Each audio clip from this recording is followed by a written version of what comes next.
नमस्कार दोस्तों, मैं अर्जुन आपका स्वागत करता हूँ स्टे बाय अर्जुन के यूट्यूब चैनल में। तो दोस्तों, आज की हमारी क्लास है नागरिकता यानी सिटीजनशिप के बारे में। जो है दोस्तों, आज की हमारी दूसरी क्लास है। तो दोस्तों, वीडियो को अंत तक जरूर देखना ताकि सभी क्वेश्चन जो है आपको आसानी से याद हो जाए। साथ ही दोस्तों, अगर आप हमारे चैनल पर पहली बार आएँ तो हमारे चैनल को भी सब्सक्राइब कर लीजिएगा, साथ ही बेल आइकन को प्रेस कर लीजिएगा ताकि हमारे आने वाले वीडियो का नोटिफिकेशन जो है आप तक पहुँचता रहे। चलिए दोस्तों, वीडियो को स्टार्ट करते हैं। तो आज की क्लास में हम जानेंगे नागरिकता यानी सिटीजनशिप के बारे में, और आज की हमारी दूसरी क्लास हो जाती है। तो लिख लेते हैं यहाँ पे नागरिकता। नागरिकता यानी सिटीजनशिप के बारे में दूसरी क्लास है। कल की यदि बात करते हैं तो कल की क्लास में हमने जाना था नागरिकता के बारे में कि नागरिकता को जो है संविधान के भाग 2 में रखा गया है। और संविधान के भाग 2 में जो है आर्टिकलों की बात की जाए तो आर्टिकल 5 से लेकर 11 तक चर्चा की गई है।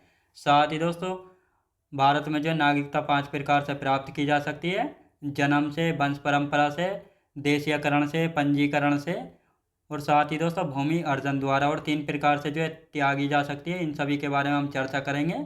तो कल की क्लास में हम पढ़ चुके थे दोस्तों जन्म से कैसे नागरिकता प्राप्त की जाती है, साथ ही वंश परंपरा से, पंजीकरण से। तो इन तीनों के बारे में हमने कल की क्लास में जाना था। तो आज जानेंगे देशीयकरण से और भूमि अर्जन द्वारा। फिर जानेंगे दोस्तों नागरिकता का अंत के बारे में, और साथ ही इसके बाद जानेंगे संविधान में नागरिकता से संबंधित प्रावधान किन किन आर्टिकलों में क्या दिया हुआ है। तो लिखना स्टार्ट करते हैं। यहाँ पे देशीयकरण से कैसे नागरिकता प्राप्त की जाती है। तो लिखते हैं दोस्तों देशीयकरण से।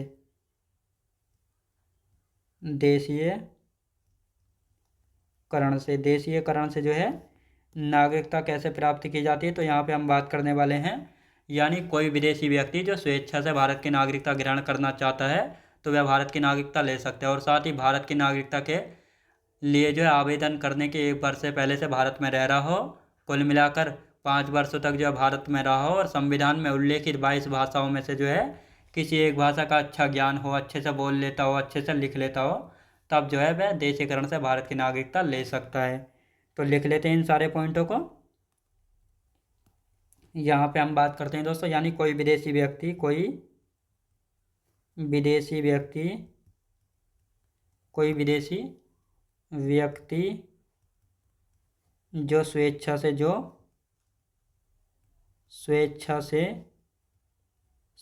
से भारत की नागरिकता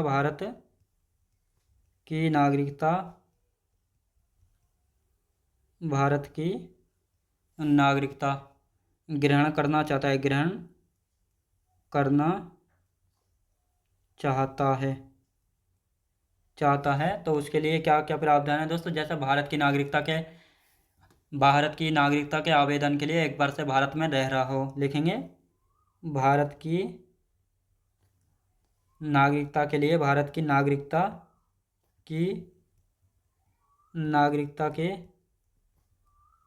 आवेदन के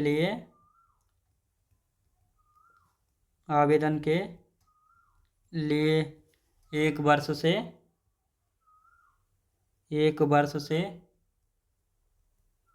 भारत में रह रहा हो। और साथ ही दोस्तों यहाँ पे हम बात करते हैं कुल मिलाकर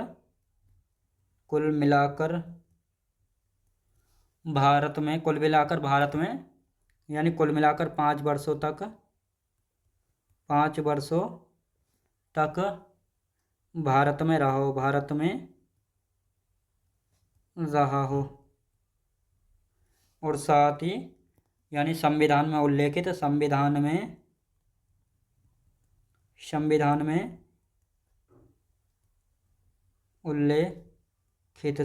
में उल्लेखित 22 भाषाओं में से 22 भाषाओं में से 22 भाषाओं में से किसी एक का अच्छा ज्ञान हो, अच्छे से बोल लेता हो, अच्छे से लिख लेता हो। अब दोस्तों यहाँ पे हम बात करते हैं, तो ये तो हो गया देशीयकरण से। अब भूमि अर्जन द्वारा देख लेते हैं। तो दोस्तों पहले हम इनकी थोड़ी थ्योरी लिख लेते हैं, फिर अच्छे से इनको समझेंगे। भूमि अर्जन द्वारा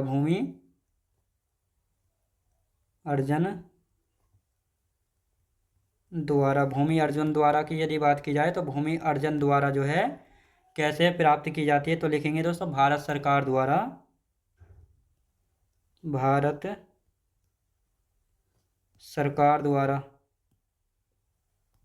लिखेंगे भारत सरकार, भारत सरकार द्वारा किसी नए भूभाग को, किसी नए भूभाग को, किसी नए भूभाग को, नए भूभाग को अर्जित कर, अर्जित कर, अर्जित कर भारत में, भारत में शामिल किया जाता है या विलय किया जाता है, शामिल किया जाता है, जाता है, तब भूमि अर्जन द्वारा जो है नागरिकता प्राप्त की जाती है। अब दोस्तों यहाँ पे हम बात करेंगे नागरिकता के अंत के बारे में। तो यहाँ पे हेडिंग डाल लेते हैं नागरिकता का अंत, नागरिकता का अंत। नागरिकता के अंत के बारे में देख लेते हैं। तो 3 प्रकार से किया जाता है, 3 प्रकार से, 3 प्रकार से नागरिकता का अंत होता है। तो ये कौन कौन से 3 प्रकार हैं, यानी परित्याग, परित्याग, और साथ ही दोस्तों पर्यवसान, पर्यवसान, और साथ ही दोस्तों वंचित किया जाना, वंचित किया जाना, यानी वंचित जो है किया जाना। अब दोस्तों यहाँ पे हम हेडिंग डालेंगे वंचित किया जाना, वंचित किया जाना। वंचित किए जाने की यदि बात की जाए तो वंचित किए जाने से कैसे नागरिकता जो है समाप्त की जाती है, तो एक एक पॉइंट करके लिखेंगे। यानी वंचित किए जाना, यानी संविधान के प्रति अनिष्ठा दिखाने पर, युद्ध काल में शत्रु की सहायता करने पर, पंजीकरण या देशीयकरण द्वारा नागरिकता प्राप्त करने पर, 5 वर्ष के भीतर किसी अन्य देश द्वारा जो है 2 वर्ष की सजा पाने पर, लगातार 7 वर्ष तक देश से बाहर रहने पर, किसी भारतीय स्त्री द्वारा विदेशी पुरुष से विवाह करने पर तो नागरिकता से वंचित किया जाता है। तो इन सभी को यहाँ पे हम लिख लेते हैं, फिर एक बार इनका रिवीजन कर लेंगे। लिखेंगे दोस्तों संविधान, संविधान के प्रति अनिष्ठा दिखाने पर, अनिष्ठा दिखाने पर, संविधान के प्रति अनिष्ठा दिखाने पर, और साथ ही दोस्तों यहाँ पे हम बात करते हैं युद्ध काल में शत्रु की सहायता करने पर, युद्ध काल में शत्रु की सहायता करने पर, शत्रु की सहायता करने पर। अब दोस्तों यहाँ पे हम बात करते हैं यानी पंजीकरण या देशीयकरण द्वारा, पंजीकरण, पंजीकरण या देशीयकरण द्वारा, देशीयकरण, देशीयकरण द्वारा नागरिकता, नागरिकता प्राप्त करने पर, प्राप्त करने पर 5 वर्ष के भीतर, 5 वर्ष के, 5 वर्ष के भीतर, भीतर किसी अन्य देश द्वारा, किसी अन्य देश द्वारा 2 वर्ष की सजा पाने पर, 2 वर्ष की सजा पाने पर, सजा पाने पर, तो ये आपको याद रखना है। और साथ ही किसी भारतीय स्त्री द्वारा विदेशी पुरुष से विवाह करने पर, साथ ही यहाँ पे हम बात करते हैं यानी किसी भारतीय स्त्री द्वारा जो है विदेशी पुरुष से विवाह करने पर। लिखेंगे दोस्तों, तो पहले लिख लेते हैं लगातार 7 वर्ष तक जो है देश से बाहर रहने पर, लगातार, लगातार 7 वर्ष तक, 7 वर्ष तक देश से बाहर रहने पर, देश से बाहर रहने पर। अब दोस्तों यहाँ पे हम बात करेंगे किसी भारतीय स्त्री द्वारा विदेशी पुरुष से विवाह करने पर, किसी, किसी भारतीय स्त्री द्वारा, भारतीय स्त्री द्वारा, भारतीय स्त्री द्वारा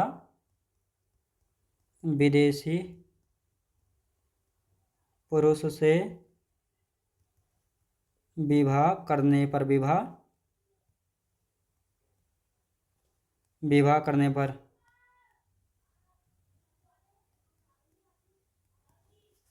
पर तो आप दोस्तों पहले इनका रिवीजन कर लेते हैं, फिर आर्टिकलों के बारे में देख लेंगे सारे।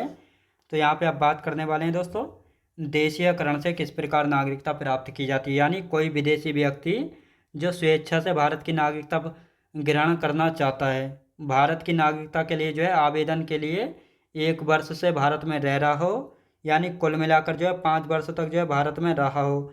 यानी दोस्तों ये जो है पहले 11 वर्ष थी, पहले जो है 11 वर्ष थी, और इसको घटाकर जो है अब कितना 5 वर्ष जो है कर दिया गया है। और साथ ही दोस्तों यहाँ पे हम बात करेंगे, संविधान में उल्लेखित 22 भाषाओं में से जो है किसी एक का अच्छा ज्ञान हो, अच्छे से बोल लेता हो, अच्छे से लिख लेता हो।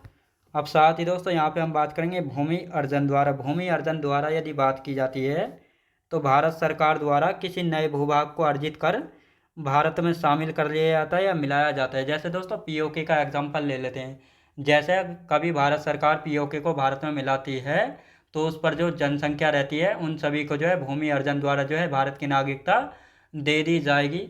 तो ये कहा गया है भूमि अर्जन द्वारा। अब यहाँ पे बात करते हैं नागरिकता के अंत के बारे में। 3 प्रकार से होता है, परित्याग, पर्यवसान और वंचित किया जाना। क्या दोस्तों? वंचित किया जाना। अब वंचित कैसे किया जाता है? जैसे संविधान के प्रति अनिष्ठा दिखाने पर, यानी कोई व्यक्ति अगर संविधान के प्रति अनिष्ठा दिखाता है तो उसकी नागरिकता समाप्त की जा सकती है।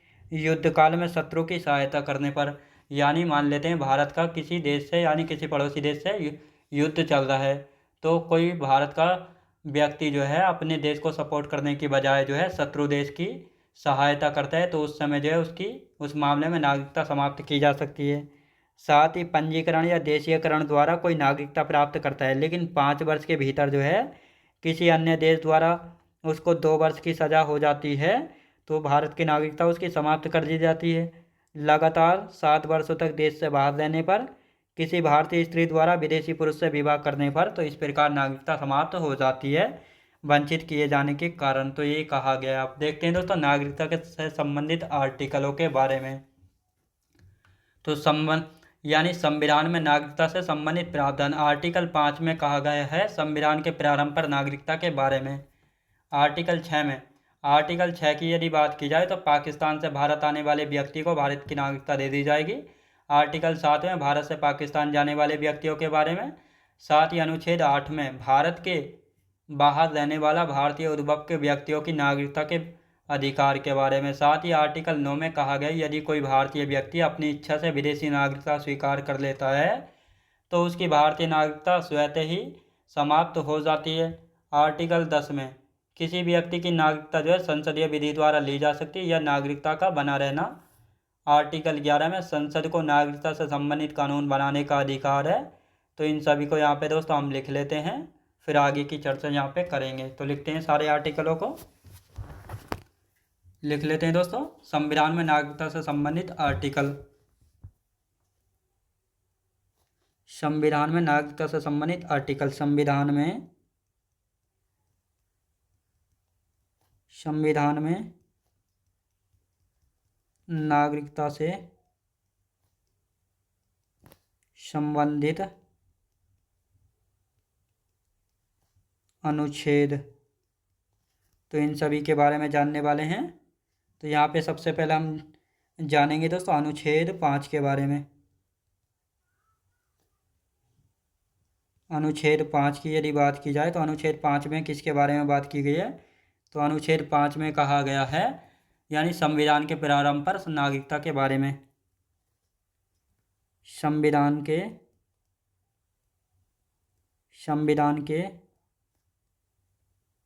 प्रारंभ पर नागरिकता के बारे में, नागरिकता के बारे में जो है बात की गई है। अब दोस्तों यहाँ पे हम बात करते हैं अनुच्छेद 6 के बारे में।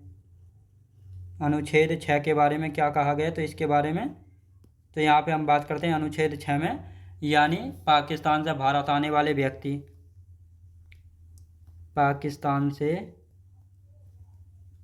पाकिस्तान से भारत आने वाले व्यक्ति, भारत आने वाले व्यक्ति। आप दोस्तों यहाँ पे हम बात करेंगे आर्टिकल 7 में, अनुच्छेद 7 में जो है किसके बारे में बात की गई? अनुच्छेद 7 की यदि बात की जाए तो इसमें भारत से पाकिस्तान जाने वाले व्यक्ति, भारत से पाकिस्तान जाने वाले व्यक्ति, जाने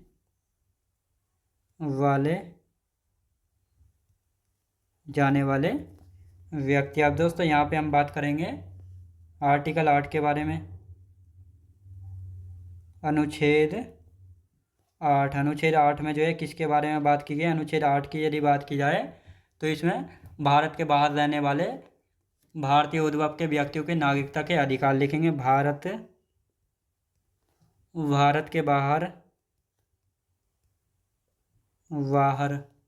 रहने वाला व्यक्ति,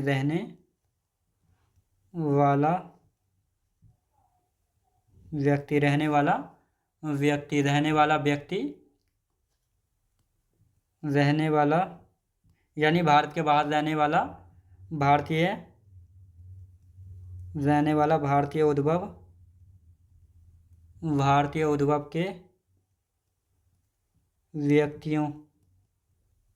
व्यक्तियों की नागरिकता के अधिकार, नागरिकता के अधिकार के बारे में जो आर्टिकल 8 में बताया गया है। दोस्तों अब यहाँ पे बात करेंगे अनुच्छेद 9 के बारे में। अनुच्छेद 9 की यदि बात की जाए तो अनुच्छेद 9 में जो है किसके बारे में बात की गई? तो अनुच्छेद 9 की यदि बात की जाए तो इसमें किसके बारे में बात की गई? तो इसमें कहा गया है यदि कोई भारतीय व्यक्ति अपनी इच्छा से विदेशी नागरिकता स्वीकार कर लेता है तो उसकी भारतीय नागरिकता स्वतः समाप्त हो जाती है। यदि कोई भारतीय व्यक्ति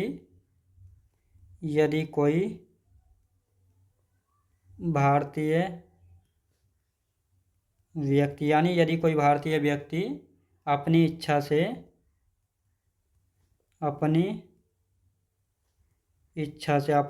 से विदेश की नागरिकता स्वीकार कर लेता है, नागरिकता स्वीकार कर लेता है तो उसकी भारतीय नागरिकता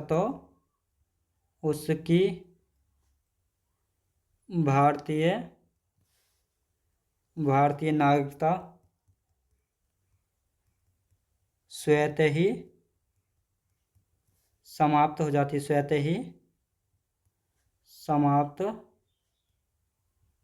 हो जाती है। किस आर्टिकल में? आर्टिकल 9 में जो है बताया गया है। दोस्तों अब यहाँ पे हम बात करेंगे अनुच्छेद 10 के बारे में। तो अनुच्छेद 10 के बारे में देख लेते हैं। अनुच्छेद 10 की यदि बात की जाए तो अनुच्छेद 10 में जो है किसके बारे में बात की गई? तो दोस्तों यहाँ पे हम बात करेंगे किसी व्यक्ति की नागरिकता संसदीय विधि द्वारा ली जा सकती है। नागरिकता का बना रहना, किसी व्यक्ति की नागरिकता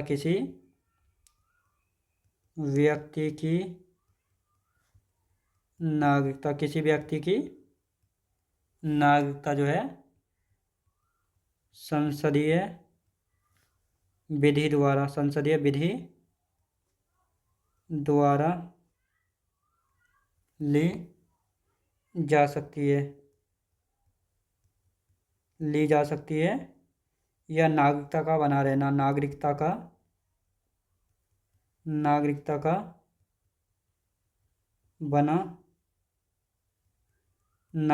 बना रहना। तो ये आर्टिकल 10 में जो है बात की गई। अब दोस्तों यहाँ पे हम बात करेंगे अनुच्छेद 11 की। अनुच्छेद 11 की यदि बात की जाए तो अनुच्छेद 11 में जो है किसके बारे में बात की गई है? संसद को नागरिकता से संबंधित कानून बनाने का अधिकार है। संसद को नागरिकता से संबंधित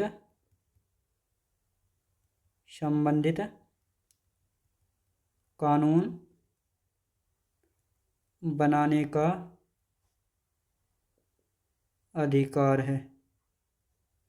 तो ये आपको याद रखना है। अब दोस्तों हम इनका पहले रिवीजन कर लेते हैं, फिर जानेंगे महत्वपूर्ण नागरिकता संशोधन अधिनियम के बारे में। तो दोस्तों अब यहाँ पे बात करेंगे अनुच्छेद 5। अनुच्छेद 5 की यदि बात की जाए तो संविधान के प्रारंभ पर नागरिकता के बारे में बात की गई है। अनुच्छेद 6 में पाकिस्तान से भारत आने वाले व्यक्तियों को नागरिकता के बारे में। अनुच्छेद 7 में भारत से पाकिस्तान जाने वाले व्यक्ति। और अनुच्छेद 8 की यदि बात की जाए तो भारत के बाहर रहने वाला भारतीय उद्भव के व्यक्तियों के नागरिकता के अधिकार। यानी यहाँ पे कहा गया है भारतीय उद्भव से क्या मतलब है, यानी जिसका जन्म जो है भारत में हुआ लेकिन वह विदेश की नागरिकता लेकर जो है विदेश में रहने लगे हैं, तो उनको भारतीय उद्भव या भारतीय मूल का व्यक्ति जो है कहा जाता है। उनकी नागरिकता के अधिकार के बारे में बताया गया आर्टिकल 8 में। आर्टिकल 9 की बात की जाए तो यदि कोई भारतीय व्यक्ति अपनी इच्छा से विदेश की नागरिकता स्वीकार कर लेता है तो उसकी भारतीय नागरिकता स्वतः ही समाप्त हो जाती है। अब दोस्तों ऐसा क्यों होता है कि अगर कोई भारतीय व्यक्ति जो है विदेश की नागरिकता स्वीकार कर लेता है तो उसकी भारतीय नागरिकता स्वतः ही यानी अपने आप समाप्त हो जाती है, क्योंकि दोस्तों भारत में जो है एकल नागरिकता यानी सिंगल सिटीजनशिप है, इसलिए उसकी नागरिकता स्वतः ही समाप्त हो जाती है। अनुच्छेद 10 की यदि बात की जाए तो किसी व्यक्ति की नागरिकता संसदीय विधि द्वारा ली जा सकती है। तो ये किस आर्टिकल में कहा गया है कि किसी व्यक्ति की नागरिकता जो है संसदीय विधि द्वारा ली जा सकती है, तो ये आर्टिकल 10 में कहा गया है। और साथ ही किस आर्टिकल में कहा गया है कि नागरिकता का बना रहना, तो ये भी आर्टिकल 10 में। अनुच्छेद 11 में कहा गया है संसद को नागरिकता से संबंधित कानून बनाने का अधिकार है। यानी संसद या पार्लियामेंट को जो है कानून बनाने का अधिकार जो है नागरिकता से संबंधित किस आर्टिकल में है, तो ये आर्टिकल 11 में जो है बात की गई है। अब दोस्तों यहाँ पे हम बात करेंगे महत्वपूर्ण नागरिकता संशोधन अधिनियम के बारे में जो है जान लेते हैं। तो यहाँ पे लिखना स्टार्ट करते हैं महत्वपूर्ण नागरिकता संशोधन अधिनियम। लिखते हैं यहाँ पे महत्वपूर्ण नागरिकता संशोधन अधिनियम। नागरिकता संशोधन अधिनियम। संशोधन अधिनियम के बारे में यहाँ पे बात की गई है। तो अब तक जो है कितने संशोधन हुए हैं इन सभी के बारे में हम जानने वाले हैं। तो यहाँ पे हम बात करने वाले हैं दोस्तों नागरिकता संशोधन अधिनियम। नागरिकता संशोधन अधिनियम 1955 में हुआ था पहला। अब दोस्तों जितने भी नागरिकता संशोधन अधिनियम हुए हैं वो सारे जो है 1955 वाले में ही जो है हुए हैं। तो लिख लेते हैं नागरिकता संशोधन अधिनियम 1986 में हुआ था। और साथ ही दोस्तों इसके बाद आते हैं नागरिकता संशोधन अधिनियम। नागरिकता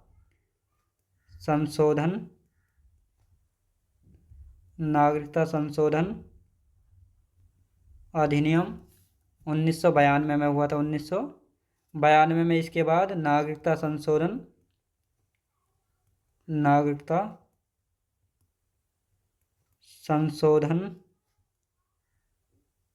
अधिनियम इसके बाद दोस्तों 2003 में हुआ था। कब दोस्तों? 2003 में। अब इसके बाद कब होता है नागरिकता संशोधन अधिनियम?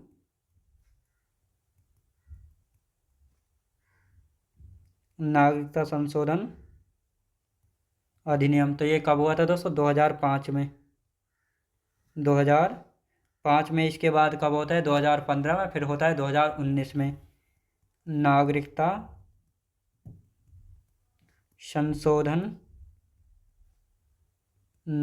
संशोधन अधिनियम 2015 में। और इसके बाद नागरिकता संशोधन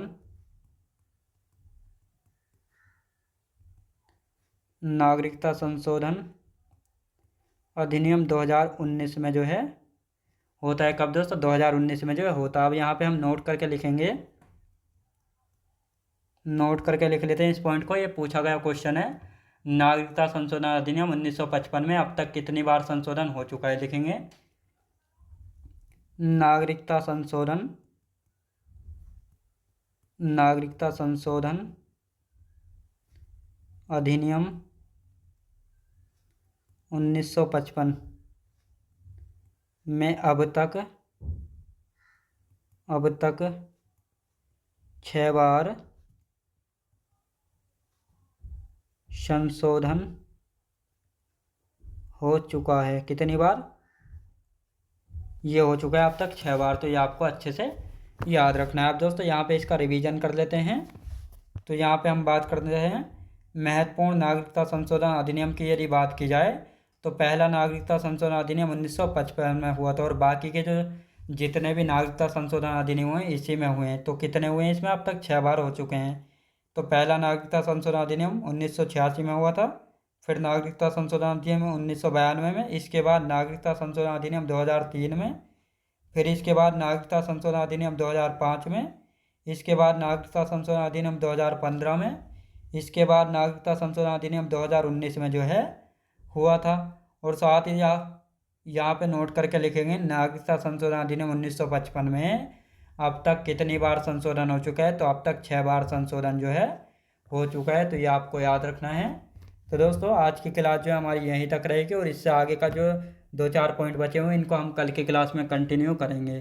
तो दोस्तों मैं उम्मीद करता हूँ आपको वीडियो क्वालिटी, कंटेंट वगैरह सभी कुछ आपको पसंद आया होगा।